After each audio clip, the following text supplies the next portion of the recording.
Rejoignez-nous dès maintenant pour 10 jours de prière. 10 jours pour se rapprocher de Dieu. 10 jours pour raviver la foi. 10 jours pour l'espérance. Suivez les 10 jours de prière ici, sur Hope Fair Radio, la radio qui élève l'espérance.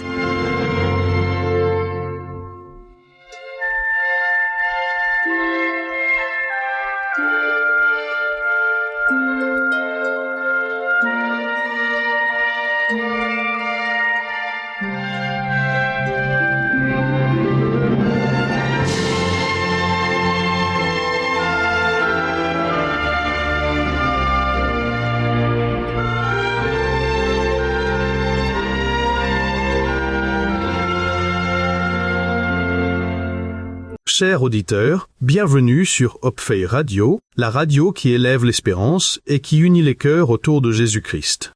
C'est vraiment une joie immense de vous retrouver pour ce 4e jour de notre puissant programme, les 10 jours de prière. Et je dois dire que chaque jour est une bénédiction renouvelée, un pas de plus vers une communion profonde avec le Seigneur et entre nous. Aujourd'hui, le Seigneur nous invite à une réflexion essentielle, une direction qui peut véritablement changer la phase de nos relations et de notre vie communautaire. Le thème est puissant et nous touche au plus profond. Venir humblement ensemble avec la pensée de Christ. C'est tiré d'Actes 1, versets 12 à 14, un passage fondamental pour comprendre l'unité des premiers disciples. Nous allons nous plonger dans ce texte, le laisser nous interpeller. Alors, préparez vos cœurs et entrons maintenant, ensemble, dans la présence de Dieu. Seigneur Jésus, nous te remercions du fond de nos cœurs pour ton cœur doux et humble. C'est un modèle si parfait pour nous, un chemin de vie que nous aspirons à suivre chaque jour. Merci de nous inviter, nous qui sommes fatigués et chargés, à venir à toi pour trouver le vrai repos de nos âmes. C'est une grâce inouïe de savoir que tu nous accueilles tels que nous sommes, avec toutes nos imperfections.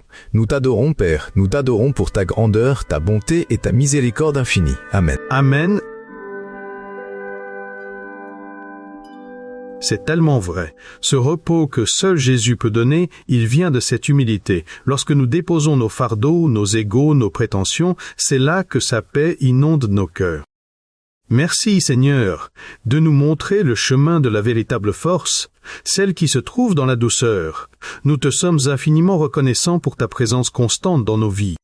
C'est une belle manière de commencer ce moment, n'est-ce pas? Cette gratitude pour le cœur de Christ, elle nous prépare à entendre sa parole. Et c'est justement ce que nous allons faire maintenant. Écoutons attentivement la parole de Dieu, extraite du livre des Actes des Apôtres, chapitre 1, versets 12 à 14. Elder John, s'il te plaît, peux-tu nous la lire? Bien sûr. Acte 1, versets 12 à 14 nous dit « Alors, ils retournèrent à Jérusalem, de la montagne appelée des Oliviers, qui est près de Jérusalem, à la distance d'un chemin de sabbat.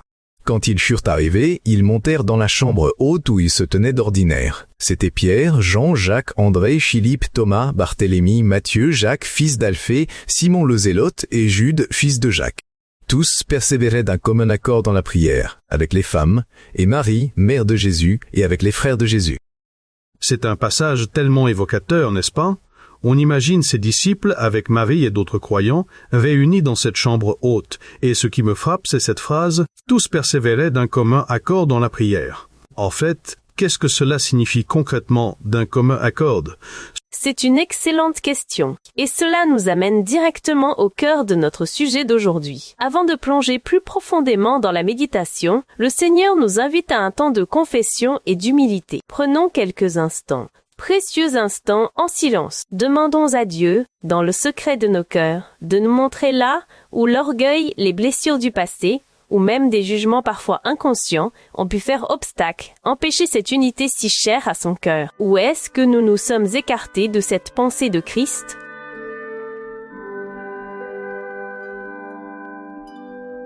C'est un exercice difficile, n'est-ce pas? Parfois, l'orgueil est tellement subtil. Il se cache derrière de bonnes intentions ou il se manifeste par une critique facile envers les autres. Le silence nous permet de vraiment écouter cette petite voix intérieure, guidée par le Saint-Esprit, qui nous révèle les zones d'ombre de notre cœur. C'est douloureux, mais tellement libérateur de laisser Dieu éclairer ces endroits. Exactement, et souvent ce n'est pas un orgueil manifeste, mais plutôt cette tendance à se croire juste, à penser que nos opinions sont les seules valables, ou à ne pas vouloir lâcher prise sur une blessure. On se protège, mais en réalité, on érige des murs qui nous séparent les uns des autres, et surtout de la plénitude de Dieu. Père céleste, nous venons devant toi avec des cœurs humbles, reconnaissant notre faiblesse et nos manquements. Pardonne, nous te prions, notre orgueil, cette tendance si humaine à nous élever au-dessus des autres, à vouloir avoir raison, à nous accrocher à nos propres voix. Pardonne les paroles dures, les pensées critiques, les attitudes qui ont pu blesser nos frères et sœurs, nos proches et même des inconnus.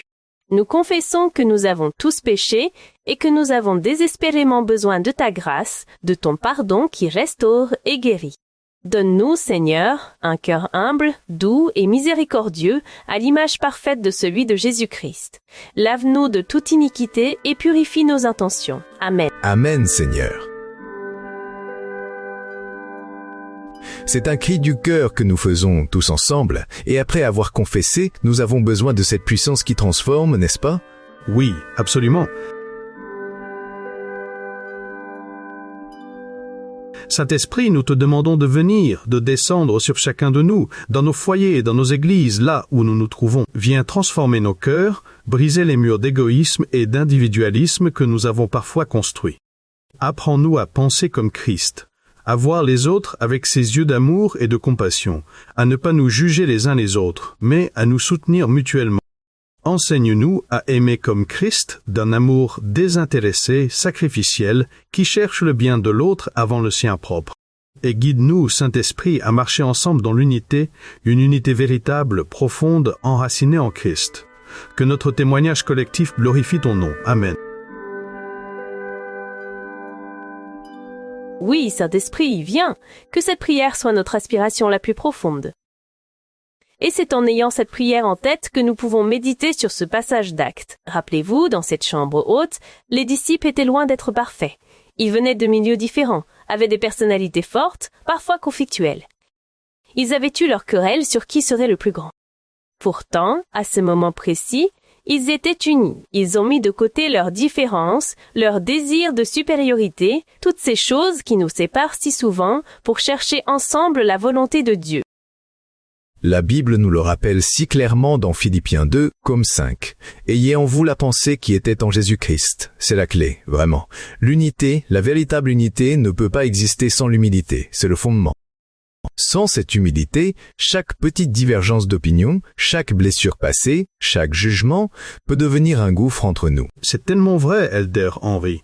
On voit souvent dans nos propres vies et dans la vie de l'Église comment l'orgueil peut fissurer même les relations les plus solides. On a du mal à reconnaître nos torts, à demander pardon, ou même simplement à écouter l'autre sans vouloir immédiatement répliquer. Mais ces disciples, après l'ascension de Jésus et avant la Pentecôte, ils étaient dans une position unique. Ils avaient tout vu, tout vécu avec lui, et ils étaient à un tournant crucial. Ils savaient qu'ils ne pouvaient pas avancer sans cette unité. Et mettre de côté leur désir de supériorité. Ce n'est pas facile. Même aujourd'hui, dans nos familles, dans nos amitiés, à l'église, on peut facilement tomber dans le piège de vouloir avoir le dernier mot, d'être reconnu pour nos services ou de penser que notre manière de faire est la meilleure.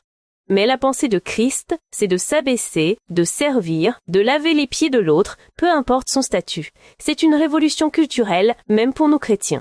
Une révolution, oui, Paul, dans Philippiens 2, va même plus loin en décrivant cette pensée de Christ. Il dit qu'il ne s'est pas considéré comme l'égal de Dieu, mais s'est dépouillé lui-même en prenant une forme de serviteur. C'est ça, le mystère de l'humilité divine. Si le Fils de Dieu lui-même a choisi de s'humilier à ce point pour nous sauver, comment pourrions-nous, nous accrocher à nos petites fiertés, à nos titres ou à nos positions? Cette pensée de Christ, c'est une invitation à l'auto-renonciation pour le bien de l'autre, pour le bien de l'unité. C'est refuser de laisser l'amertume ou la rancune prendre racine, c'est choisir le pardon, même quand ce n'est pas facile. C'est écouter avec une oreille attentive et parler avec une langue douce. C'est tellement radical par rapport à ce que le monde nous pousse à faire, nous affirmer, nous défendre, nous glorifier. C'est une vérité qui nous confronte, mais aussi qui nous libère, Elder John. Parce que lorsque nous lâchons cette fierté, nous trouvons la vraie liberté en Christ. L'orgueil, C'est ce qui nous pousse à nous comparer aux autres, à nous sentir menacés par leur succès ou supérieurs à leurs échecs. Et c'est précisément ce qui brise l'unité. Un cœur orgueilleux ne peut pas vivre en paix avec un autre, car il est toujours en compétition, en jugement. L'unité authentique, celle que nous voyons dans la chambre haute, celle que Dieu désire pour son Église, elle n'est possible que lorsque nous nous humilions, que nous reconnaissons que nous avons tous besoin les uns des autres, que nous sommes tous des membres du même corps, avec des fonctions différentes mais toutes précieuses aux yeux de Dieu.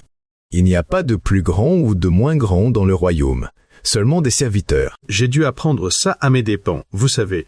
Il y a eu des moments où, je l'admets, mon jugement envers d'autres membres de ma famille ou de mon église était rapide. Je me disais, mais pourquoi ils ne comprennent pas, ou ils devraient faire les choses comme ça? Et puis, le Seigneur, dans sa bonté, m'a montré mon propre cœur. J'ai réalisé que c'était mon propre orgueil, ma propre conception de ce qui est juste, qui m'empêchait de les aimer vraiment, inconditionnellement. Refocuser sur la pensée de Christ, c'est se rappeler que lui n'est pas venu pour être servi, mais pour servir. C'est une démarche active, un choix quotidien de laisser tomber mes propres attentes et de regarder l'autre avec bienveillance, même si je ne suis pas d'accord avec tout ce qu'il fait ou dit. C'est ça, l'humilité pratique. Exactement, Sister Julie, c'est très concret. Et ça s'applique partout. Dans le couple, par exemple, quand on arrive à dire « Pardonne-moi avant que la fierté ne s'installe ». Dans la relation parents-enfants, quand les parents reconnaissent qu'ils ne savent pas tout ou que les enfants, aussi, ont une dignité à respecter. Dans nos amitiés, ne pas laisser les petites incompréhensions devenir de grands fossés. Et bien sûr, dans l'Église, c'est primordial. L'Église est appelée à être un phare d'unité dans un monde divisé. Et comment pouvons-nous témoigner de l'amour de Christ si nous sommes nous-mêmes fracturés par nos propres orgueils, nos propres blessures non guéries? C'est en faisant preuve d'humilité, en cherchant vraiment la réconciliation et le pardon, que nous refléterons le mieux la gloire de Dieu et son dessein pour l'humanité. Merci à vous deux pour ces partages si éclairants et honnêtes. C'est vrai que la puissance d'un peuple uni, animé par cette humilité et cette pensée de Christ, est inarrêtable. C'est ce qui a permis aux disciples de recevoir le Saint-Esprit avec puissance à la Pentecôte. Leur unité dans la prière a préparé le terrain pour la manifestation de la gloire de Dieu. Et c'est ce que nous désirons pour nous aujourd'hui. Aujourd'hui, pour notre Anton Bavaka, notre prière centrale, nous allons précisément prier pour cela. Pour l'humilité de Jésus dans nos relations, au sein de nos familles, de nos amitiés et de notre Église. Que cette prière ne soit pas juste des mots, mais une véritable soif de transformation. Seigneur Jésus, je te prie, apprends-moi à valoriser les autres avant moi-même. Aide-moi à me souvenir que chaque personne est précieuse à tes yeux, créée à ton image, et qu'il n'y a pas de place pour la comparaison ou le jugement dans un cœur qui t'appartient pleinement. Donne-moi ton cœur humble et doux, cette capacité à pardonner sans condition, à aimer sans réserve et à servir sans chercher ma propre gloire. Que mon attitude reflète ton amour et ta patience envers ceux qui m'entourent. Amen. Père céleste, nous t'implorons de guérir les relations brisées dans nos familles et notre Église. Nous savons que des paroles ont été dites, des actions ont blessé, des incompréhensions ont créé des fossés. Nous te demandons de toucher chaque cœur, chaque foyer, chaque assemblée, là où la discorde, l'amertume ou la division ont pris racine. Aide-nous à nous pardonner les uns les autres, Seigneur, avec la même générosité et la même grâce infinie avec lesquelles tu nous as pardonnés, alors que nous étions encore pécheurs. Rends-nous capables de restaurer ce qui a été cassé, de reconstruire sur la base de ton amour. Amen. Seigneur, fais de nous un peuple uni, animé par ton amour divin et conduit sans cesse par ton Saint-Esprit. Que notre unité ne soit pas une simple façade, mais une réalité profonde et sincère, un témoignage vivant de ta puissance transformatrice. Que nous puissions être une lumière pour le monde, un exemple de ce qu'il est possible d'accomplir lorsque des cœurs humbles se rassemblent sous ta bannière. Que ton nom soit glorifié à travers notre harmonie et notre communion fraternelle. Amen. Amen. Et si aujourd'hui, en écoutant ces paroles, en priant avec nous, tu ressens au plus profond de ton être ce besoin criant de demander à Dieu un cœur nouveau, capable de pardonner ceux qui t'ont blessé, d'aimer ceux que tu as du mal à accepter, ou simplement de lâcher prise sur ta propre fierté, alors je t'invite à faire cette prière simple, mais puissante, dans le secret de ton cœur. Dis simplement: Seigneur, donne-moi la pensée de Christ.